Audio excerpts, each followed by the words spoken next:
তুলেছিলাম এবং আমি এই কথা বহুবার বলেছি যে এই সরকারের অধীনে আসলে বাংলাদেশে নির্বাচন আমি দেখি না। আর যদি সে কোনো নির্বাচন হয়ও সেই নির্বাচন হবে না এবং সেই নির্বাচন বাংলাদেশের সংকটকে আরো বাড়িয়ে তুলবে। এবং আমি মোটামুটিভাবে যা দেখি রাষ্ট্রবিজ্ঞানের একজন ছাত্র হিসেবে, রাজনীতির একজন ছাত্র হিসেবে এবং দেশি বিদেশি রাজনীতির সঙ্গে নিয়মিত সম্পর্কিত থাকার কারণে আমি দেখি যে বাংলাদেশ আসলে সেদিকেই যাচ্ছে। আমি আসলে ফেব্রুয়ারিতে এই সরকারের অধীনে কোনো ভালো নির্বাচনই দেখি না আসলে। এবং যখন বিএনপি লন্ডন বৈঠকের মাধ্যমে ডিসেম্বর থেকে ফেব্রুয়ারিতে গেল, আমি তো তখনই বলেছি যে বিএনপি ট্র্যাপড এবং তারেক রহমান বিএনপি নেতা ভালনারেবল। এবং আমি মোটামুটিভাবে শিওর আসলে মোটামুটিভাবে এটা আমার বুঝতে আর বাকি থাকার কথা নয়, কারোই বাকি থাকার কথা নয় যে মিস্টার তারেক রহমান লন্ডনে থাকবার কারণে দীর্ঘদিন তিনি আসলে মিসগাইডেড এবং মিসলিডেড তার দলের নেতা কর্মীদের দ্বারা। তিনি চেষ্টা করছেন আন্তরিকতা, আমি মনে করি he has been transformed himself a lot, but এবং তার আন্তরিকতা নিষ্ঠা কোনো অভাব আমি দেখি না। কিন্তু যে শক্তি নিয়ে তিনি চলতে চাইছেন বা যাদেরকে তিনি কাছাকাছি রাখছেন এদের দিয়ে তিনি কতখানি সফল হবেন সেটা নিয়ে আমার যথেষ্ট সংশয় আছে। একদম তার ব্যক্তিগত লোকজন যারা স্টাফ তাদের থেকে শুরু করে তার দল, তার নির্বাহী স্ট্যান্ডিং কমিটি, তার কেন্দ্রীয় কমিটি থেকে শুরু করে আমার এটা ধারণা বিএনপি ইতিমধ্যেই তার ইমেজ যথেষ্ট ক্ষতিগ্রস্ত করেছে। চাঁদাবাজি, দখলবাজি, হাট বাজার দখল, এর কিছুটা প্রপাগান্ডাও আছে প্রতিদ্বন্দ্বীদের কাছ থেকে, কিছুটা বাস্তব সত্য। এবং মানুষ এটা মনেও করতে শুরু করেছে যে আওয়ামী লীগকে দেখেছি, বিএনপিকে দেখেছি, লেটস ট্রাই অন্যদের দেখি। এবং এটাই হচ্ছে সবচেয়ে বিপদের জায়গা, যেটা বিএনপি নেতৃত্ব আসলে বুঝতে পারছেন না। বিছানায় শুয়ে থাকা নেতৃবৃন্দ এখনো স্ট্যান্ডিং কমিটিতে, এদের দিয়ে কী হবে আমি জানি না। এবং আপনার ব্যক্তিগত কর্মকর্তারা যখন রাজনৈতিক ক্ষেত্রে প্রভাবশালী হয়ে যায় তখন সেই রাজনীতিও আসলে বিপদগ্রস্ত, ক্ষতিগ্রস্ত হয়। এবং আন্তর্জাতিকভাবেও বিএনপির সংযোগ সম্পর্ক আমি খুব একটা দেখি না, খুব যে ভালো কিছু তারা করতে পারছেন। এবং অনেক ক্ষেত্রেই আমার মনে হয় যে মিস্টার তারেক রহমানকে নেতৃবৃন্দ অন্যান্য সবসময় একটা রোজি পিকচার দেখিয়েছেন এবং পিকচারটা যে আসলে রোজি নয়, গ্রাউন্ড রিয়ালিটিটা কি সেটা তাকে তারা বোঝাননি, কমিউনিকেট করেননি। করলে হয়তো তিনি তার স্ট্র্যাটেজিটা নতুনভাবে করতে পারতেন। বিএনপি চেয়ারপারসন বাংলাদেশের রাজনীতিতে সবচেয়ে প্রভাবশালী, সম্ভবত সবচেয়ে শ্রদ্ধাভাজন মানুষ, কিন্তু এটাও মানতে হবে যে তিনি শারীরিকভাবে খুব একটা সক্ষম নয়। আমি একথা বহুবার বলেছি যে তিনি হচ্ছে একটা প্রতীক এবং তাকে বিএনপির আসলে ব্যবহার করা উচিত। কিন্তু এটা বোঝা যাচ্ছে যে তিনি আসলে খুব বেশি কথাবার্তা বলতে পারছেন না হয়তো। এবং সেই রিয়ালিটি মেনে এটা মানতে হবে যে দল, ব্যক্তি সব কিছুর ঊর্ধ্বে কিন্তু মানুষ, 18 কোটি মানুষ বা 20 কোটি মানুষ এই দেশের, তাদের জীবন ভাগ্য যখন রাজনীতিকদের উপরে নির্ভর করে, রাজনীতিতে সঠিক সময়ে সঠিক সিদ্ধান্ত না নিতে পারলে তার খেসারত কিন্তু শুধু ব্যক্তি বা দলদের না, নেতাদের না, গোটা দেশের মানুষকে দিতে হয়। সো বিএনপি যতটা মনে করছে যে তাদের হাতে সবকিছু, তাদের হাতে আসলে সবকিছু নেই। এবার আসেন আওয়ামী লীগের কথা বলি। আমার যেহেতু কোনো দলের সঙ্গে সম্পর্ক নেই, কোনো দলের প্রতি, আওয়ামী লীগ একই 15 বছর ক্ষমতায় থেকে দলটা শেষ হয়ে গেছে। কারণ শেখ হাসিনা নির্ভর করেছিলেন প্রশাসনের উপরে, সামরিক বাহিনীর উপরে, পুলিশের উপরে, তিনি দলটাকে করেননি। আমার বেশ কয়েকবার আপনারা কেউ জানেন, বিভিন্ন সময় আমি নিজেও বলেছি যে উনি আমাকে পছন্দ করতেন না, কিন্তু কোনো কারণে হয়তো মনে করতেন আমি যখনই কথা বলতে চেয়েছি বা ওনার যখন দরকার হচ্ছে ডেকেছে, আমি গিয়েছি। যথেষ্ট নির্যাতনের শিকার হয়েছে ওনার সময়। আবার আমি ওনাকে চ্যালেঞ্জও করেছি সাংবাদিক হিসেবে, যেটা আমার করা দরকার, প্রথা প্রতিষ্ঠানকে চ্যালেঞ্জ করার। উনি আমাকে কখনই পছন্দ করতেন না, কিন্তু হয়তো একেবারে শেষ করে দেননি এই কারণে যে যেহেতু রাজনৈতিক পরিবারের একজন মানুষ তিনি হয়তো বুঝেছিলেন যে ন্যায় কথাটা বলছি আমি, ভবিষ্যতেও বলবো। আমার স্মরণ আছে কেউ আমরা সবসময় বলেছি, আমি নুরুল কবিরের কথা, নিউজ এডিটর নুরুল কবিরের কথা বলতে পারি, আসিফ নজরুলের কথা বলতে পারি, যে আমরা বহুবার বিভিন্ন অনুষ্ঠানে বলেছি যে আজকে আওয়ামী লীগ হয়তো আমাদের কথা পছন্দ করছে না, কিন্তু আওয়ামী লীগের বিপদের দিনে আমরা কথা বলবো। আসিফ নজরুল হয়তো এখন সরকার আছেন, তিনি আর বলবেন না। নুরুল কবিরের কথাও আমি, অন্যের কথা নায়িকা বলি, আমার কথা আমি যেটা 5 তারিখ 6 তারিখ 7 তারিখ পর্যন্ত আওয়ামী লীগের, বা 5 তারিখ পর্যন্ত আওয়ামী লীগের বিরুদ্ধে লড়তেই হয়েছে, আমি 8 তারিখ থেকেই বলছি যে তাদের নির্বাচনের সুযোগ দেওয়া উচিত। আমি বলেছি তাদের রাজনীতি করতে সুযোগ দেওয়া উচিত।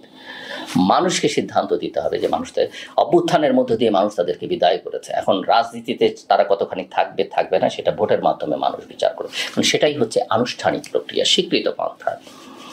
তো এই শেখ হাসিনাকে একবার কথা বলার সময় আমি বলেছিলাম যে আপনার দল কিন্তু শেষ হয়ে যাচ্ছে, আপনি কিন্তু দলের দিকে নজর দিচ্ছেন না।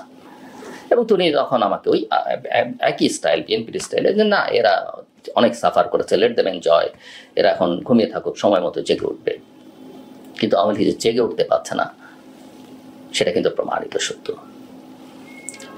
এবং আওয়ামী লীগের অনেক নেতা সেই সময়ও, আমি অনেককে বলেছি, অনেকে স্বীকারও করবেন যে আমি তাদের পরিণতিটা কি হতে যাচ্ছে বহুবার তাদেরকে বলেছি, অনেককে। এবং যারা তাদের কেউ হয়তো শুনছে না এখনো, তার কেউ আমার সঙ্গে বিভিন্ন সময় কথা বলেন, আমি কিন্তু এই কথাগুলো তাদের বলেছি যে তাদের একটা করুণ পরিণতির দিকে তারা যাচ্ছেন। অনেকেই মনে করেন যে আমি বোধহয় জামাতের ব্যাপারে বেশি নেতিবাচক, কোনো দলের ব্যাপারে আমি খুব বেশি নেতিবাচক না, আবার খুব বেশি ইতিবাচক না। অনেকে বলেন যে আপনি হয়তো বিএনপি সমর্থক, একদমই না। বিএনপির কথা আমি বিভিন্ন সময় এই কারণে বলেছি যে পরিবর্তিত পরিস্থিতিতে একটা বড় দল হিসেবে এবং মধ্যপন্থা রাজনীতি হিসেবে গণতন্ত্রের জন্য বিএনপি হচ্ছে এখন সম্ভাবনা। তারা সেটা কাজে লাগাতে পারবে কিনা, ডেলিভার করতে পারবে কিনা, দ্যাটস আপ টু দেম। কিন্তু সেটা তারা পারছেন বলে মনে হয় না। আওয়ামী লীগের কথা তো আমি বললামই, আওয়ামী লীগের কথা শোনেনি। জামায়াত ইসলামী যারা মনে করেন হ্যাঁ আমি লজিক্যাল একই সঙ্গে ইডিওলজিটাও চর্চা করবার চেষ্টা করি, আদর্শটাকে আমি মধ্যপন্থার উদার গণতান্ত্রিক রাজনীতিতে বিশ্বাস করি। সো জামাতের রাজনীতি আমার রাজনীতি নয়, আমি রাজনৈতিক দল করি না, আমি আমার রাজনৈতিক বিশ্বাসের কথা বলছি। আমি একসময় বামপন্থার রাজনীতির সঙ্গে যুক্ত ছিলাম, আমি আমার ছাত্র জীবনেই সেই রাজনীতি ছেড়ে দিয়েছি। আমার কাছে মনে হচ্ছে ওটাও আমার রাজনীতি নয়, এবং রাজনৈতিক দল করা আমার কাজ নয়, that's not my cup of tea. কিন্তু জামাতকে যখন অন্যায়ভাবে নিষিদ্ধ করা হয়েছে বা জামাতের নেতাদের কর্মীদের উপরে অন্যায় আচরণ করা হয়েছে, আমি কিন্তু সব জায়গায় তার বিরোধিতা করেছি, প্রচুর সাক্ষী আছে। এবং জামাতের যে সবচেয়ে গুরুত্বপূর্ণ এক সময়কার নেতারা, যাদের অনেকেই মৃত্যুদণ্ডে দণ্ডিত হয়েছেন, আমার সঙ্গে তাদের সম্পর্ক ছিল। তাদের কেউ আমার অনুষ্ঠানে এসছেন, তারা আমার পারিবারিক অনুষ্ঠানে এসছেন। আবার যদিও তখন অনেক সময় অনেকে আওয়ামী লীগের সময় বলতেন আমাকে বিএনপি জামাত বা জামাত হিসেবে রাজাকার বলা হতো, কিন্তু আমার পারিবারিক অনুষ্ঠানে জামাত নেতা আওয়ামী লীগ নেতারা পাশাপাশি বসে খেয়েছেন, সেই ছবি ভিডিও সবই আছে। বাট জামাতের নেতাদের আমি যত কঠিন প্রশ্ন করেছি, তৃতীয় মাত্রার ইউটিউবে গিয়ে বা ওয়েবসাইটে গিয়ে দেখতে পারেন আপনারা, এত কঠিন প্রশ্ন কেউ চোখে চোখ রেখে সামনাসামনি করেন, আমি করেছি। এবং তাতে করে তাদের সঙ্গে আমার সম্পর্ক খারাপ হয়নি। এমনকি আমি অনেকেই জানেন যে কোনো রকমের বাণিজ্য তদবির আমার নিজের জন্য আমি কখনোই করিনি কাউকে। বাট এই সমাজে থাকতে হলে কারো না কারোর জন্য কখনো না কখনো কিছু বলতে হয়। আমি জামাতের নেতা আলী হাসান মোহাম্মদ মুজাহিদ, এখন তিনি মৃত্যুদণ্ডে দণ্ডিত হয়েছেন, তার মৃত্যুদণ্ড কার্যকর হয়েছেন, তিনি প্রয়াত। ওই খারাপ সম্পর্কের ওই তার সঙ্গে আমি একটা অনুষ্ঠানও করেছি, তার সেই অনুষ্ঠানটা দেখতে পারেন, সম্ভবত তৃতীয় মাত্রার 58 নম্বর পর্ব। তারপরে কোনো একটা প্রতিষ্ঠানের জন্য তাকে একটা রিকোয়েস্ট করেছিলাম আমি, তিনি সঙ্গে সঙ্গে ট্রেনে ছিলেন,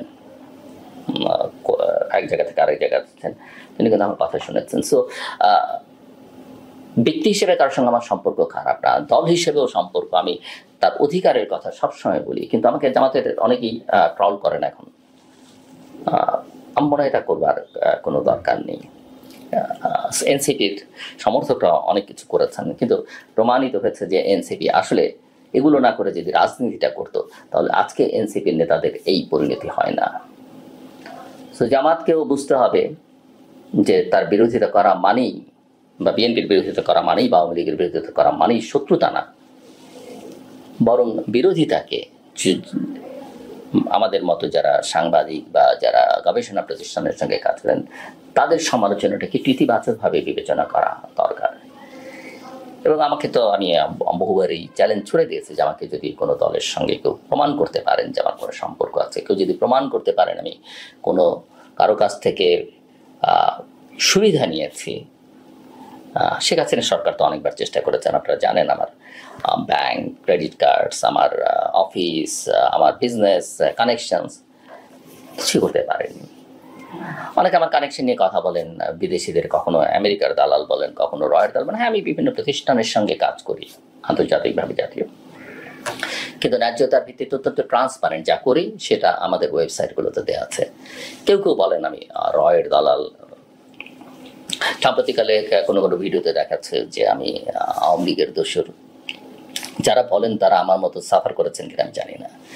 যারা রয়ের দালাল বা ভারতের টাকা আমি চলি, তারা একটা প্রমাণ বের করতে পারবেন কিনা যে একটা টাকা কোনো ভারতীয় প্রতিষ্ঠান থেকে আমি বা আমার প্রতিষ্ঠান গ্রহণ করেছে? একটা প্রমাণ, একটা সিঙ্গেল পাবেন না। ভারতের কোনো প্রতিষ্ঠানের সঙ্গে আমার কোনো কাজ নেই। আমি ভারতের যেসব জায়গায় সমালোচনা করা দরকার, বিরোধিতা করা দরকার, আমি তো সেটা করেছি, কিন্তু একই সঙ্গে আমি মনে করি যে আমি আমার দেশটাকে বিপদে ফেলতে পারি না। ভারত আমার বৃহৎ প্রতিবেশী এবং প্রতিবেশীকে অস্বীকার করা যায় না। প্রতিবেশীর সঙ্গে সুসম্পর্ক রাখবার চেষ্টা করতে হয়। দায়িত্বটা ভারতের দিক থেকে, দায়িত্বটা আমাদের দিক থেকেও, এবং সেই চেষ্টাটা আমাদের করতে হবে। আমি যেমন জামাতকে এক্সিকিউটিভ অর্ডারে নিষিদ্ধ করবার বিপক্ষে কথা বলেছি, একই সঙ্গে আমি আওয়ামী লীগকে নিষিদ্ধ করবার বিরুদ্ধে বলেছি। আইনি প্রক্রিয়ায় আমার কোনো সমস্যা নেই। সমস্যা রাজনীতিবিদদের কোথায় আমি দেখাই। বিএনপির জাতীয় স্থায়ী কমিটির একজন নেতা বলেছেন জাতীয় পার্টি 14 দলকে এক্সিকিউটিভ অর্ডারে নিষিদ্ধ করবার বিপক্ষে তারা। এটা আদালতের মাধ্যমে হলে কোনো আপত্তি নেই, আইনি প্রক্রিয়া হলে আমি তার সঙ্গে একমত। কিন্তু হিপোক্রেসির জায়গাটা হচ্ছে এই জায়গায়, আওয়ামী লীগকে যখন এক্সিকিউটিভ অর্ডারে নিষিদ্ধ করা হয় তখন তারা বলেন আমরা 3 দিন আগে চিঠি দিয়ে এই দাবিটা করেছিলাম, যদিও তারা, তাদের দলের নেতারা, অন্য নেতারা, মহাসচিব সহ অন্যরা বলেছেন তারা কোনো রাজনৈতিক দলকে নিষিদ্ধ করবার পক্ষে নয়। এই একই কথা প্রফেসর মোহাম্মদ ইউনূসও বলেছেন, কিন্তু কেউ কথা রাখেননি। এখন প্রশ্ন হচ্ছে, ওই যে বিএনপির ওই গুরুত্বপূর্ণ নেতা যখন বলছেন যে 14 দল এবং জাতীয় পার্টিকে নিষিদ্ধ করবার বিপক্ষে তারা এক্সিকিউটিভ অর্ডারে, তা আওয়ামী লীগের ব্যাপারে ঠিক আছে। আওয়ামী লীগের ব্যাপারে কেন ঠিক হবে আমি তো বুঝি না। আইন তো 2 রকম হতে পারে না। হ্যাঁ, আওয়ামী লীগ ফ্যাসিস্ট, আওয়ামী লীগ বহু মানুষ হত্যা করেছে, গুম করেছে, খুন করেছে, লুটপাট করেছে, কথা সত্য, এবং সেই জন্য মানুষ ক্ষোভে, রাগে, অভ্যুত্থানের মধ্যে দিয়ে তাকে বিদায় করেছে, কথা সত্য। কিন্তু আপনি যখন আইনের কথা বলবেন, আইনের শাসনের কথা বলবেন, ব্যবস্থার কথা বলবেন, তখন তো সেই সিদ্ধান্ত আপনাকে আইনি প্রক্রিয়ায় নিতে হবে। জামাতের নিষিদ্ধ করা যদি ঠিক না হয়ে থাকে, আওয়ামী লীগের নিষিদ্ধ করাও ঠিক নয়। আপনি আইনের মধ্য দিয়ে আওয়ামী লীগকে নিষিদ্ধ করেন, কোনো সমস্যা আমি দেখি না, তো আপনি করেন না নিষিদ্ধ। কিন্তু সেটা না করে এগুলো হচ্ছে এক ধরনের দ্বিচারিতা, ওটা ঠিক এটা ঠিক নয়, এটা ঠিক ওটা ঠিক নয়। এবং সবচেয়ে বড় কথা, মানুষকে তার সিদ্ধান্ত গ্রহণ করবার। হ্যাঁ, আওয়ামী লীগ অভ্যুত্থানের মধ্যে বিদায় নিয়েছে, আওয়ামী লীগকে আপনি নিঃশেষ করে দেন ভোটের মাধ্যমে, মানুষকে সেই সুযোগ দেন। আর মানুষ যদি না চায়, আপনি আওয়ামী লীগকেও ঠেকে রাখতে পারবেন না, আপনি জামাতকেও আটকে রাখতে পারবেন না,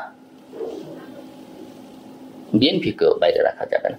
সিদ্ধান্তটা মানুষকে দিতে হবে। অবশ্যই অবশ্যই শেষ কথা, একটা ফ্রি, ফেয়ার, ক্রেডিবল ইলেকশনের মাধ্যমে। সেই ভোট না হয়ে আপনি ভোট না করে আপনি যা খুশি তা করতে পারেন, কিন্তু আখেরে সেগুলোর ফলাফল ভালো হবে না। বাংলাদেশ একটা ট্র্যাজেক্টরির মধ্যে আছে, খুবই ক্রুশিয়াল সিচুয়েশন এবং একটা ভয়ঙ্কর বিপদের মধ্যে বাংলাদেশ। এই বিপদ থেকে বাংলাদেশ কিভাবে পরিত্রাণ পাবে আমি জানি না। একটাই সুযোগ চেষ্টা করবার, সেটা হচ্ছে নির্বাচন অবাধ, সুষ্ঠু, গ্রহণযোগ্য, সবার কাছে, দেশে বিদেশে অংশগ্রহণমূলক, অন্তর্ভুক্তিমূলক, সবার অংশগ্রহণে। আওয়ামী লীগ, আমাকে আপনি দালাল দোসর বলতে পারেন, প্রমাণ করতে পারবেন না, কিন্তু অবশ্যই হ্যাঁ আওয়ামী লীগও, হ্যাঁ আপনি আওয়ামী লীগ নিষিদ্ধ করেন, আমার কোনো আপত্তি নেই, আইনি প্রক্রিয়ার মাধ্যমে করেন, এবং সেই আইনি প্রক্রিয়ার উপরও মানুষের আস্থা আছে কিনা সেটাও আবার অবশ্য দেখবার বিষয়। তবে আমি মনে করি যে কোনো কোনো ক্ষেত্রে হয়তো এখন হয়তো পরিস্থিতিটা আগের চাইতে খানিকটা বেটার, বিশেষ করে উচ্চ আদালতে। কাজে আমার যাওয়া এবং কোনো অবস্থাতেই আমি এর পক্ষে ওর পক্ষে জোর করে এই দলের পক্ষে ওই দলের বিপক্ষে, এই দেশের পক্ষে ওই দেশের বিপক্ষে, এগুলো করে দেশটাকে ভালনারেবল করার দরকার নেই। যতখানি সম্ভব দেশের স্বার্থে আমরা যেন চিন্তা করি। আমার কথা শুনবার জন্য অসংখ্য ধন্যবাদ। আপনাদের সবার জন্য শুভকামনা।